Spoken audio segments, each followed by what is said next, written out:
নমস্কার বন্ধুরা, আমি অমিত কাউরি আর আপনারা দেখছেন বিনিয়োগ পাঠশালা। বন্ধুরা, আজকের টপিকটি খুবই ইন্টারেস্টিং হতে চলেছে। বন্ধুরা, মিউচুয়াল ফান্ডে ইনভেস্ট করলে কি আমরা টাকা হারাতে পারি? বন্ধুরা, এই বিষয়টি নিয়ে আজকে আমরা আলোচনা করব।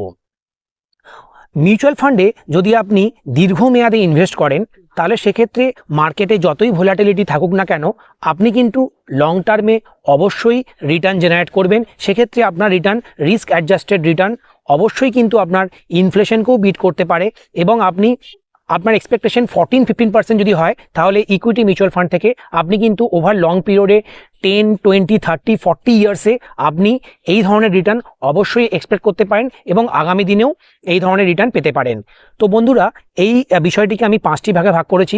প্রথম ধাপেই বলবো স্টক মার্কেটের growth over long period of time. Stock market বন্ধুরা লং পিরিয়ডে কিন্তু গ্রোথ করে। কেন গ্রোথ করে? স্টক মার্কেট কিন্তু দেশের জিডিপির সাথে একদমই লিঙ্ক থাকে। তো যেই দেশের জিডিপির গ্রোথ রেট বাড়তে থাকে সেই দেশের ইকোনমিও বাড়তে থাকে এবং শেয়ার মার্কেট কি করে? দেশের ইকোনমিকে রিফ্লেক্ট করে। তো যে দেশের ইকোনমি গ্রো করবে সে দেশের শেয়ার মার্কেটও কিন্তু গ্রো করবে, এটাই স্বাভাবিক ঘটনা। আর যেগুলি গণতান্ত্রিক দেশ সেই দেশে আমরা দেখেছি যে শেয়ার মার্কেট কিন্তু অনেক ভালো পারফর্ম করেছে। এই ধরনের কিছু এক্সাম্পল যদি দেখি, ইউএস মার্কেট এবং ইন্ডিয়ান মার্কেট সমস্ত ওয়ার্ল্ড মার্কেটের মধ্যে সব থেকে ভালো আউট পারফর্ম করেছে ওভার লং পিরিয়ডে। আমরা দেখেছি যে মার্কেটে কিন্তু ভোলাটিলিটি আসেই এবং মার্কেট অনেকই কারেক্ট করে। যেমন 1992 সালে আমরা দেখেছি হার্ষদ মেহতা স্ক্যামে মার্কেট অনেক কারেক্ট করেছিল। 2000 সালে আমরা দেখেছি যে .com বাবেলে আইটি সেক্টরে অনেক র্যালি দিয়েছিল, তারপরে অনেকটাই কারেক্ট হয়ে গেছিল। আবার দেখুন 2008 সালে গ্লোবাল ফাইন্যান্সিয়াল ক্রাইসিসে মার্কেট অনেক কারেক্ট করেছিল। কেন? গ্লোবাল ইন্টারন্যাশনাল মার্কেটে যখন প্রেশার ক্রিয়েট হয় তখন ইন্ডিয়ান মার্কেট যেহেতু একটা লিঙ্কড মার্কেট সেজন্য ইন্ডিয়ান মার্কেটও অনেক এফেক্ট করে। আবার আমরা রিসেন্টলি 2020 সালে দেখেছি 2020 সালে আমরা দেখেছি কোভিড-19 মার্কেট অনেক ক্র্যাশ করে গেছিলো। সেক্ষেত্রেও কিন্তু মার্কেট আবার পুনরায় তার অল টাইম হাইকে টাচ করে গেছে, মার্কেট আবার রিভাইভ করে এবং লং টার্মে মার্কেট উপরেই যায়। দ্বিতীয় কারণ হচ্ছে কম্পাউন্ড এফেক্ট। বন্ধুরা, আপনারা যদি মিউচুয়াল ফান্ডে ইনভেস্ট করেন সেক্ষেত্রে কিন্তু আপনার ক্যাপিটাল, যদি আপনি গ্রোথ ফান্ডে ইনভেস্ট করেন সেক্ষেত্রে আপনি ডিভিডেন্ড এবং ক্যাপিটাল গেন দুটোই রিইনভেস্ট হবে এবং রিইনভেস্ট হওয়ার জন্যই আপনার ক্যাপিটালের কম্পাউন্ড এফেক্ট পড়বে এবং লং পিরিয়ডে সেই কম্পাউন্ডিং এফেক্টটাই 14-15% সিএজিআর রিটার্ন আপনাকে জেনারেট করবে। এবং বিগত 30-40 বছর আমরা দেখেছি যে সেন্সেক্স আর নিফটির return CAGR almost 14-15% including dividend.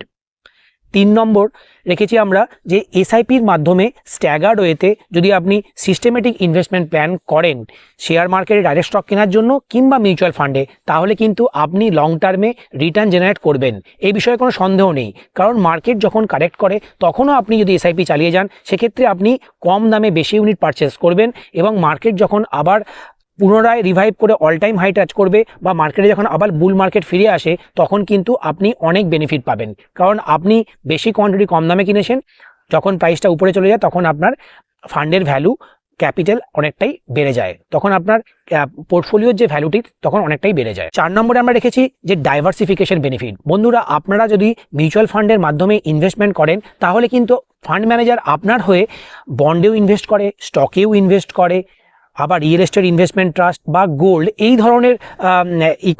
ধরনের ইনস্ট্রুমেন্টে তারা কিন্তু ইনভেস্ট করে। তারা একটা বাস্কেট অফ ইনভেস্টমেন্ট তৈরি করে। বা শুধু যদি আপনি ইকুইটি ফান্ডে ইনভেস্ট করেন তাহলে কিন্তু বন্ধুরা ফান্ড ম্যানেজাররা large cap, mid cap, mega cap, small cap, micro cap, তো সমস্ত ধরনের মার্কেট ক্যাপেই তারা ইনভেস্ট করে। সেক্ষেত্রে কিন্তু আপনি একটা ডাইভার্সিফিকেশনের বেনিফিট পান এবং আপনার পোর্টফোলিও যদি শুধুমাত্র স্মল ক্যাপ বা মাইক্রো ক্যাপেই আপনি ইনভেস্ট করেন সেক্ষেত্রে কিন্তু মার্কেটের ভোলাটিলিটি আপনাকে অনেক পেন দেবে। সেক্ষেত্রে আপনি কিন্তু আপনার ইনভেস্টমেন্ট জার্নিকে কন্টিনিউ করতে পারবেন না, আপনি তখন ফিয়ারের বসে এসে আপনার পোর্টফোলিও হয়তো সেল করে দেবেন। সেই জন্য বন্ধুরা আপনারা ডাইভার্সিফাইড অ্যাপ্রোচ নিন এবং হাইব্রিড ফান্ডে ইনভেস্ট করুন অথবা কোনো ডাইভার্সিফাইড ইকুইটি ফান্ডেও ইনভেস্ট করতে পারেন। আপনারা আপনার রিস্ক অ্যাপেটাইট এবং আপনাদের ফাইন্যান্সিয়াল গোল বিবেচনা করে তারপরেই আপনারা ফান্ড সিলেকশন করুন এবং ইনভেস্টমেন্ট কন্টিনিউ করুন। আর লাস্টে যে দেখেছি যে ইনফ্লেশন বিটিং রিটার্ন। বন্ধুরা, আমরা জানি যে নমিনাল জিডিপি গ্রোথ রেট কাকে বলে না? নমিনাল জিডিপি গ্রোথ রেট মানে হচ্ছে দেশের real GDP growth rate plus inflation. আমাদের ভারতের রিয়েল জিডিপি গ্রোথ রেট 6-7% আর ইনফ্লেশন 6-7%। তো দুটোকে অ্যাড করে মোটামুটি আপনি 12-13% এক্সপেক্ট করতে পারেন।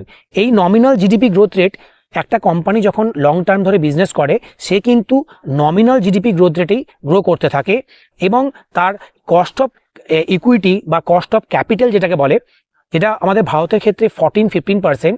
তো 14-15% কিন্তু আপনি দেখুন যে আপনার nominal GDP growth rate plus cost of equity এই দুটো কিন্তু অলমোস্ট 14-15%। তা আপনার শেয়ার মার্কেট থেকেও এক্সপেকটেশন হওয়া উচিত 14-15%। কোম্পানির প্রফিট যদি 14-15%-এ গ্রো করে সেক্ষেত্রে কিন্তু আপনার রিটার্নও 14-15%-এই গ্রো করবে এবং আপনার ইনফ্লেশন যেটা 6-7% সেটাকে খুব ইজিলি হ্যান্ডসামলি বিট করতে পারবে। এবং আপনি যখন ইনফ্লেশনকে ওভার লং পিরিয়ডে বিট করতে থাকবেন তখন কিন্তু আপনি অনেক ওয়েলথ ক্রিয়েট করতে পারবেন। বন্ধুরা, এখন দেখে নিই যে আপনি মিউচুয়াল ফান্ডে কী কী কারণে লস করতে পারেন। আপনি যদি মার্কেট কারেকশনে প্যানিক করে আপনার মিউচুয়াল ফান্ডের ইউনিট সেল করে দেন সেক্ষেত্রে কিন্তু আপনাকে লসের সম্মুখীন হতে হবে, কারণ মার্কেটে এনএভি যেটা থাকে সেটা কিন্তু শেয়ার মার্কেট পতন হলে আপনার মিউচুয়াল ফান্ডের এনএভিও পড়বে, সেক্ষেত্রে যদি আপনি সেল করে দেন আপনার কিন্তু লস হবে। এছাড়া আর কি হতে পারে, আপনি যদি রং সেক্টরের কোনো ফান্ড, রং টাইপের মিউচুয়াল ফান্ড চুজ করেন, মানে কোনো সেক্টরাল ফান্ড বা কোনো মাইক্রো ক্যাপ মিউচুয়াল ফান্ড বা কোনো স্মল ক্যাপ মিউচুয়াল ফান্ডে যদি আপনি টোটাল ক্যাপিটাল ইনভেস্ট করে দেন সেক্ষেত্রে কিন্তু মার্কেটে যখন ড্রডাউন আসে এই সেক্টরাল ফান্ডগুলি কিন্তু অনেক বেশি ড্রডাউন হয়। এক্ষেত্রে আমি এক্সাম্পল দিই, যারা নিফটি ডিফেন্স সেক্টরে সেক্টরাল ফান্ডে বা নিফটি ইনফ্রাস্ট্রাকচার ফান্ডে ইনভেস্ট করেছে রিসেন্টলি, তারা কিন্তু অনেকটাই এই মার্কেটে কারেকশনে তাদের পোর্টফোলিও ডাউন হবে। তাহলে আপনারা কি অ্যাপ্রোচ নেবেন? আপনারা ডাইভার্সিফাইড পোর্টফোলিও করুন। তাহলে আপনারা কি অ্যাপ্রোচ নেবেন? এই ধরনের কোনো সেক্টরাল ফান্ড থেকে আপনারা কিন্তু বিরত থাকবেন এবং আপনাদের পোর্টফোলিও ওভার ডাইভার্সিফাইড আর ডিফারেন্ট সেক্টর যেই ফান্ডে আছে সেরকম মিউচুয়াল ফান্ডই চুজ করা উচিত। এছাড়া আপনারা এমন কোনো মিউচুয়াল ফান্ড চুজ করলেন যার এক্সপেন্স রেশিও অনেক বেশি, সেক্ষেত্রেও কিন্তু আপনার রিটার্ন এক্সপেকটেশন অনেকটাই কমে যাবে এবং যেই পোর্টফোলিওগুলোর চার্ন রেশিও অনেক বেশি হয় বা যেই পোর্টফোলিওগুলির ফান্ড ম্যানেজার ঘন ঘন চেঞ্জ হচ্ছে সেক্ষেত্রেও কিন্তু সেই ফান্ডগুলি অনেক সময় আন্ডার পারফর্ম করে। তাহলে বন্ধুরা, আমরা ভিডিও শেষে কি জানবো যে আমরা লং টার্ম ধরে এসআইপির মাধ্যমে যদি ডাইভার্সিফাইড কোনো ইকুইটি ফান্ড বা হাইব্রিড ফান্ডে ইনভেস্ট করি সেক্ষেত্রে কিন্তু আপনারা লং টার্মে কখনোই মিউচুয়াল ফান্ড থেকে লস করতে পারেন না। যদি আপনার ইনভেস্টমেন্ট হরাইজন 7 to 10 ইয়ার্সের অ্যাটলিস্ট থাকে তাহলে আপনারা সেফলি মিউচুয়াল ফান্ডে ইনভেস্ট করতে পারেন এবং আপনাদের ইনভেস্টমেন্ট জার্নি অনেক হ্যাপি হতে চলেছে। নমস্কার বন্ধুরা, ভালো থাকবেন। জয় হিন্দ।